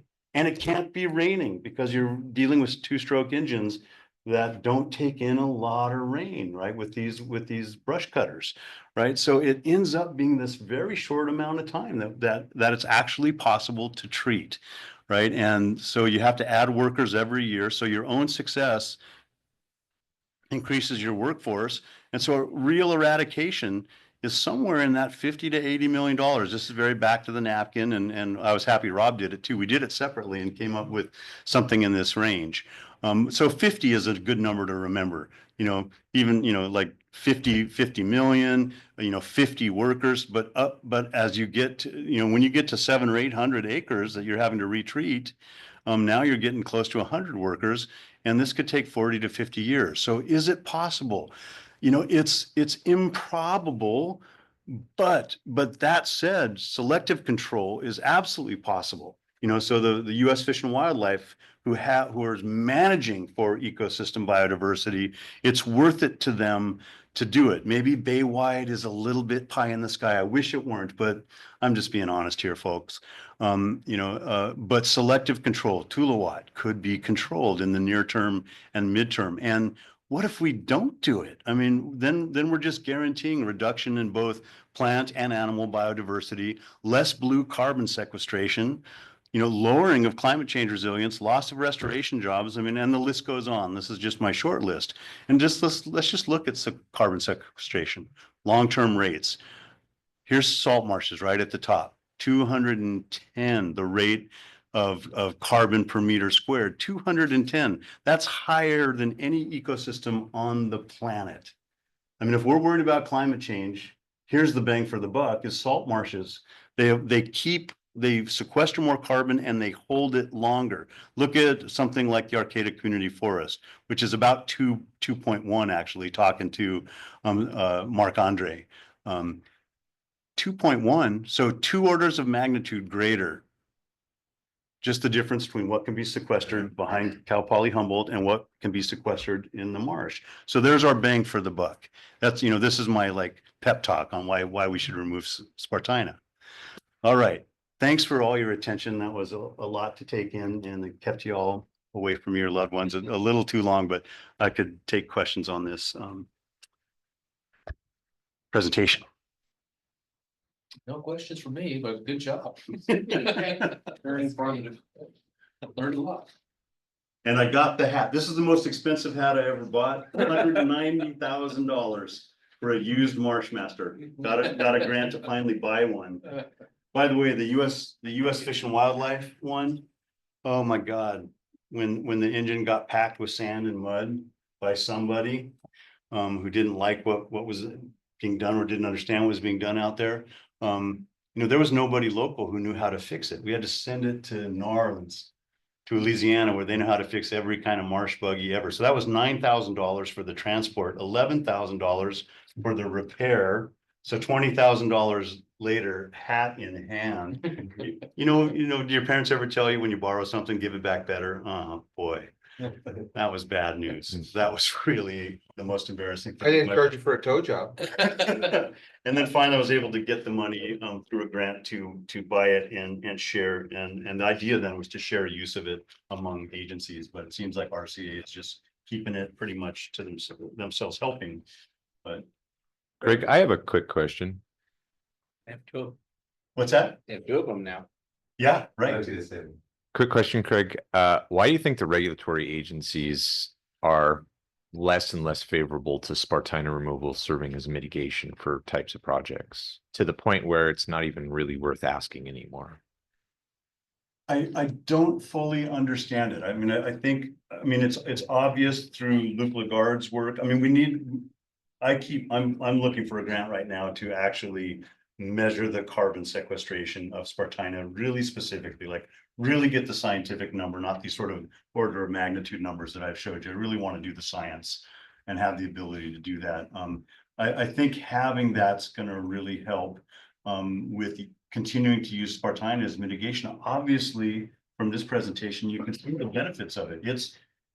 But people are thinking, people want permanency. Like, oh, it's supposed to be that way forever. What's wrong with near-term improvements to a habitat in a dynamic ecosystem? And as climate change comes, the more dynamic and biodiverse ecosystem we have, the more we're going to be able to adapt to climate change. And if marshes start marching inland and levees start failing, and then we have this seed source of the good stuff too. We have that biodiversity of marsh that's going to help march inward, either through assisted migration, we do it on purpose, or just those species exist in the bay, and when the bay breaches levees, everything that's in the bay goes into the new habitat. We already know that about crab larvae and then halibut. I mean, you put a drift net, when you take out a tide gate, it's like 2 days later, it's like, wow, look at all this stuff. That's what used to be a cow pasture 2 weeks ago. Now has everything that the bay has. It's just kind of amazing. And so we are losing our marshlands, our wetlands with sea level rise, because sea level rise is getting too high and it's starting to kill the marsh plants. And sea level rise is happening faster than sediment accretion, which is, Jenny Curtis says it's about 1 millimeter. I mean, it's more in some more subsided areas, but as a general rule of thumb, it's about 1 millimeter per year. Sea level rise, we know, is, North Spit is 3.8, down in Lolita, it's 6.8. So sea level is happening faster than marshes can accrete sediments, right? So they're going to lose that. And then on the other side of the levee are former diked tidelands, which became agricultural lands, that the groundwater pressure is coming through and it's being slowed down by sea level rise. So it's bubbling up the groundwater into wetlands. So our pastures are becoming wetlands, are becoming very marginal. So we're losing our wetlands and we're losing our ag lands both. That's Alderon, that's straight out of Alderon Laird's mouth. That's what he used to always preach on. So anyway, so I don't have a great answer for you about why the bias is there. I think we have to clean their clocks with good science to get a different response and get them out of thinking about this mitigation is forever. We have this notion about mitigation being forever, in perpetuity is the words we like to use, and it's not possible in super dynamic ecosystems. It's sort of pretending that we're God and we're not, I think. Anyway, I'm being very candid tonight, maybe too candid for a public forum, but there you go. Great, how about to keep the salt marshes caught up with sea level rise and kill the Spartina? How about if we just spray dredge material on top of it? Yeah, Rob and I, we're part of a dredging committee presentation with US Army Corps and a lot of folks from the Bay Area talking about what it really takes. And I mean, that's such a beautiful idea, but it's a distribution problem that is almost unfathomable. Moving sediment, that amount of sediment that it takes through pipes and pumps or barges with sprayers, it's just like, it's a whole industry. We have the opportunity in this bay to have a whole industry in beneficial reuse. $50 million. I know. Anyway, that's a different conversation about how to beneficially reuse the sediments. But building up the marsh plains is what the restoration community would like. But that's easy to say, hard to do.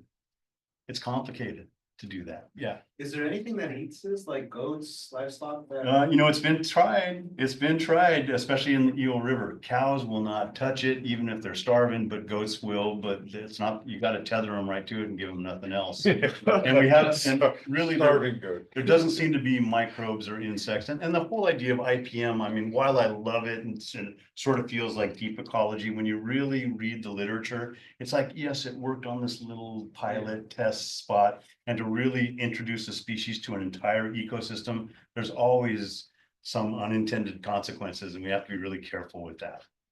I think I'm conservative on that one. I think I can speak for the fishermen in Humboldt Bay that we would donate the mud from our slips to cover Spartina. Yeah, I know you would. Take it there 5 gallons at a time. We got a big dredge that could actually. A suction dredge. We have the technology. I know. We got to quit talking about it, quit dreaming about it, and make it happen. That's why I ran for this office. Let's make some things happen, my friends. All right. I have a question. Yes, sir. Okay, so how long do you think that because it's almost all government funding that's paying for this outside, now that we don't do mitigation with it anymore. How much longer do you think funding is gonna be available? Do you think funding will be available Look, for the long term? I've been a weed warrior for a long time, and this is what, this has been my experience, and doesn't mean it's future experience, it's an old guy sounding cynical when he says this is what it used to be like. No, we're moving forward, we're not moving back. But I haven't seen funders fund invasive removal for more than about a decade. I mean, I think the general rule of thumb out there is if we fund it for 10 years and you're not able to eradicate it, it's not eradicatable, and we're not going to throw good money after bad. But Rob brings up the very different question of this is mitigation. And it does change the ecosystem, and it does give a service that can be directly tied to the removal of the Spartinus. Like, here's the pie, this is how big it is, and we know this much is because of managing the Spartina. We got this extra piece of pie, we can sell that for mitigation. You know, and so that does work, and it is mitigation, and it is valuable. And it keeps us keeping some diversity in our ecosystem, in our bay alive, so it doesn't just become this gigantic monoculture of Spartina and we lose biodiversity to move into the future with. So- Biodiversity is death, man. Thanks for that. That's good. Second question. Other states, other areas have sprayed Yes, yeah, and okay, had success with it. okay, yeah. So this is a tough one, right? You know, I'll admit to my bias, I'm not an herbicide or As I insecticide am. fan. I've used it twice in my entire career of, 400 and something projects. But I would use it with Spartina, and here's the thing. Spartina was sprayed in the Bay Area, 16,000 acres were eradicated, not just controlled, eradicated in about 3 years with some mechanical follow-up. But that's alterniflora, that's not densiflora. Right, so Imazapyr and Rodeo and the concoctions that Willapa Bay and Grace Harbor have used we're in a different situation. We're Spartina densiflora, and what the trials have shown us with herbicide is that it'll stop the seed from setting, it'll slow it down. It doesn't appear to actually kill it because, again, lignin cellulose ratio, it's hard to penetrate. Spartina is hard to kill with herbicide, but we haven't tried everything. I'm still a little bit of an optimist about herbicide in combination with other things. What if you cut the Spartina once, mow it again, then that little tender things that are coming up, boom, hit it then. Don't try to spray the big plant. I mean, there's different timings and ways of doing it where I think herbicide could have efficacy. And as someone who spent 1,300 hours on 100 yards of dike that was stony, that had Spartina coming up, I used volunteer hours, prison, CDC crews, Hoopa Tribal, Civilian Community Corps, CCCs, watershed stewards on 100 yards at the end of G Street Marsh in Arcana, where Spartina is coming up through the riprap. Couldn't get to it, couldn't mow it, couldn't use rock bars and get it all out. There's some places where you just can't manually or mechanically remove it. So it's like, okay, let's spray it in the riprap. Or there's places where you can go that you can't use the grind method. Like when it gets super sandy, those tri-blades go down to nubs in 1 day of use, $65 per tri-blade. If there's rocks in it and you're using that brush cutter, have to separate your people 50 feet, because if a rock catches on that, it shoots it like a bullet at people around. I mean, it's dangerous, and rocks make the tri-blades bend. Sand makes them just grind down like you put them on a belt, on a sander belt. And so you lose your blades in hours, if not a day. Really expensive. Right, so you can't even use that technique everywhere. So I think herbicide, and if I have it right in the programmatic EIR, I think 50 acres was the allowance in that, per year of spraying. We haven't done it, Patty Cleary, Citizens Against Toxic Substances. I mean, there's a big sort of like ick factor in Humboldt County, want to remove it manually and mechanically. everyone, almost everyone else at Spartina Symposium, like looked at us like, what? What? You're not gonna use herbicide? How are you ever gonna succeed? So basically, to please our community, we have kept it, and also we have mariculture here, so we just don't. This whole idea of herbicide just doesn't sit well with anybody for all the right reasons. But manual mechanical just may not, without some herbicide support. It makes it really challenging. So an alterniflora is that much different than densiflora? It is in the just big softer. one? You grab alterniflora, you can break it off. I mean, it just, herbicide can penetrate it in a different way than densiflora. Yeah, Thank you. good question. Okay, I'm the guy who's supposed to end this thing. Everyone's looking at me. I'm like, oh yeah. All right, we have concluded everything and we are adjourned. Thank you, everybody. Thanks, Craig. Nice job, Greg.